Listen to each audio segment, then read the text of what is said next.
Hello students, आज की video में हम डिस्कस करेंगे थर्ड पार्ट इस चैप्टर का, light, shadows and reflection. First और सेकंड पार्ट में हमने लाइट और शैडोज़ के बारे में बहुत अच्छे से पढ़ा था और इस पार्ट में हम पढ़ने वाले हैं रिफ्लेक्शन के बारे में। तो फर्स्ट और सेकंड पार्ट देख के आपको एक बात तो समझ आ गई होगी, किसी ऑब्जेक्ट के ऊपर से अगर लाइट रेज आ रही हैं तो वो ऑब्जेक्ट आपको दिखाई देगा। अब बात ये आई कि लाइट रेज तो केवल लुमिनस ऑब्जेक्ट से ही आ सकती है, क्योंकि लुमिनस ऑब्जेक्ट के पास ही उनकी खुद की लाइट होती है। तो फिर हम नॉन लुमिनस ऑब्जेक्ट्स को आखिर देख कैसे पाते हैं?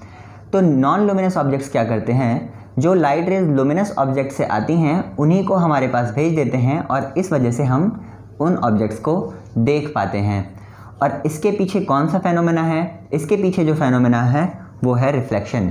तो रिफ्लेक्शन का मतलब होता क्या है? जब कभी भी लाइट रे आकर के किसी सरफेस से टकराती है और टकराने के बाद वो वापस आ जाती है, वो ऑब्जेक्ट जो है उन लाइट रेज को एब्जॉर्ब नहीं करता बल्कि उन लाइट रेज को वापस भेज देता है। तो उसी फेनोमेना को कहते हैं रिफ्लेक्शन। तो रिफ्लेक्शन की डेफिनेशन देख लेते हैं हम। रिफ्लेक्शन,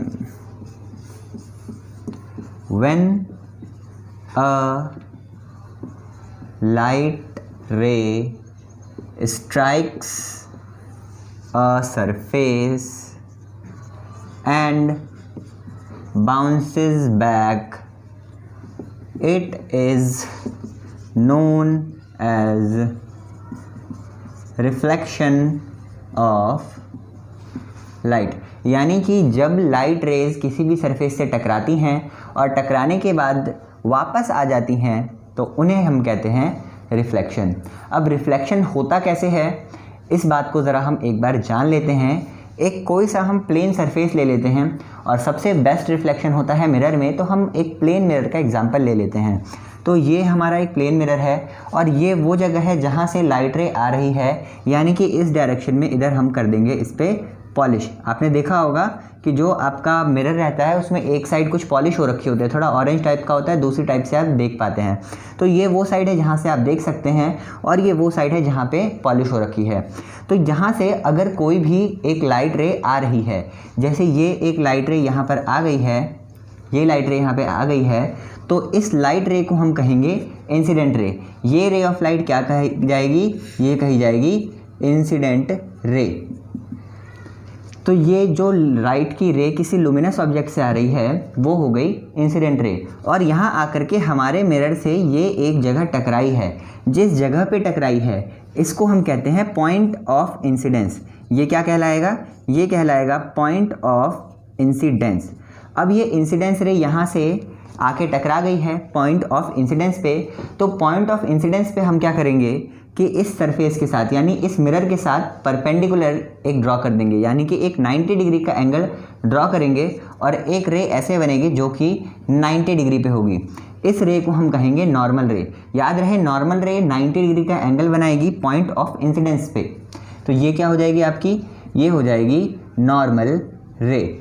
अब होगा क्या कि जब एक नॉर्मल रे बन चुकी है और एक इंसिडेंट रे बन चुकी है तो इन दोनों के बीच कुछ ना कुछ एक एंगल बन रहा है। आप देख सकते हैं ये एक एंगल बन रहा है और इस एंगल को कहा जाएगा angle I.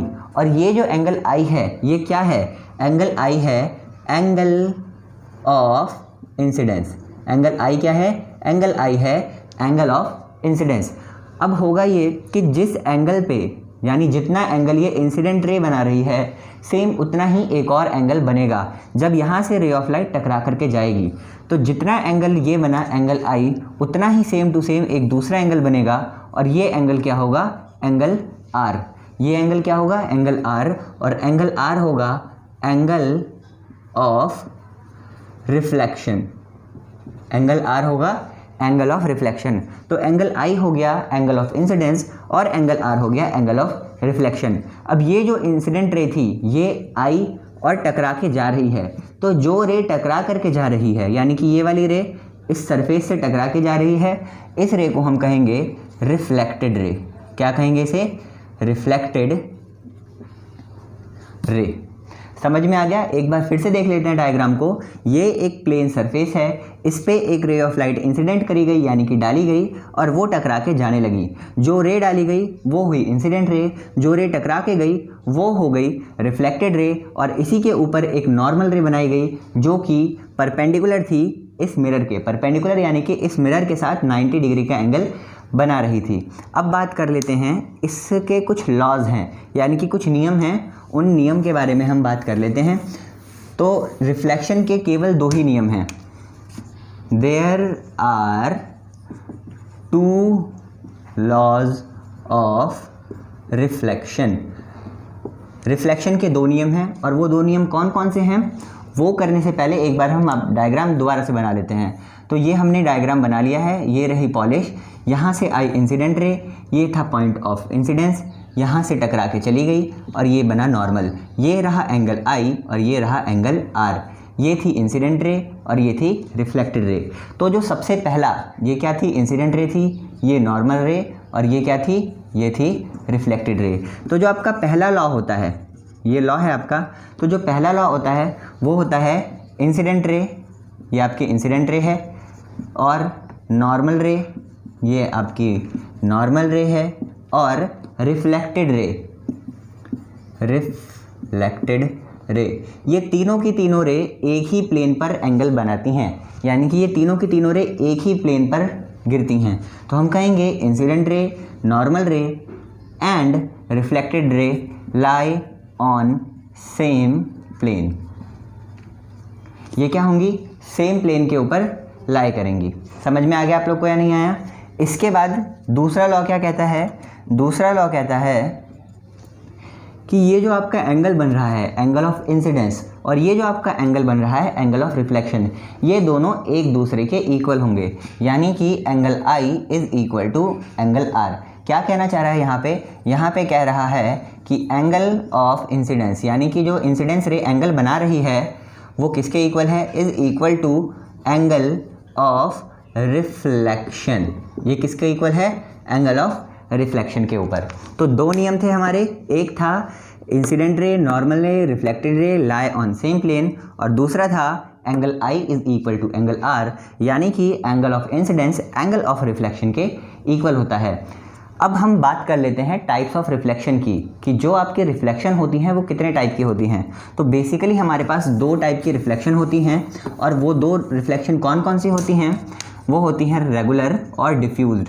2 types of reflection, 2 type की रिफ्लेक्शन हमारे पास होती हैं। एक होती है रेगुलर और दूसरी होती है डिफ्यूज्ड। आप इसे डिफ्यूज्ड कह लो या फिर इर्रेगुलर भी कह सकते हो। अब रेगुलर क्या होती है? रेगुलर होती है बिल्कुल स्मूथ सरफेस पे, स्मूथ और शाइनी सरफेस पे।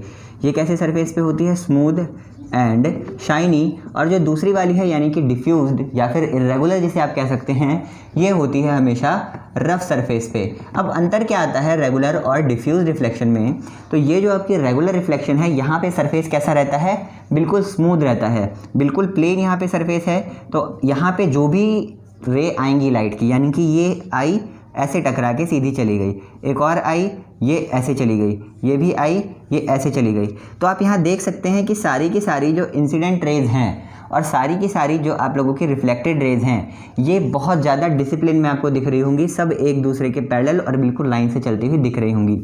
लेकिन डिफ्यूज रिफ्लेक्शन इससे बिल्कुल अलग है। डिफ्यूज रिफ्लेक्शन में क्या है कि आपका जो सरफेस है वो थोड़ा सा रफ हो जाएगा, तो रे ऑफ लाइट आ करके कहीं भी उल्टी सीधी जगह भागने लगेंगी, यानी कि इनमें डिसिप्लिन बिल्कुल भी आपको दिखाई नहीं देगा। तो आप यहाँ पे देख सकते हैं कि जितनी भी आपकी इंसिडेंट रेज हैं और जितनी भी आपकी रिफ्लेक्टेड रेज हैं, सारी की सारी अलग डायरेक्शन में जा रही हैं। तो ये कैसे टाइप का रिफ्लेक्शन हो गया? ये हो गया डिफ्यूज रिफ्लेक्शन। तो अब हम 6th क्लास के हिसाब से रिफ्लेक्शन के बारे में इतनी ही बात करते हैं और ये चैप्टर आपका यहीं पर ख़त्म होता है। इसके जो भी क्वेश्चंस होंगे और जो भी नोट्स होंगे वो मैं आपको ग्रुप में दे दूँगा। Thank you.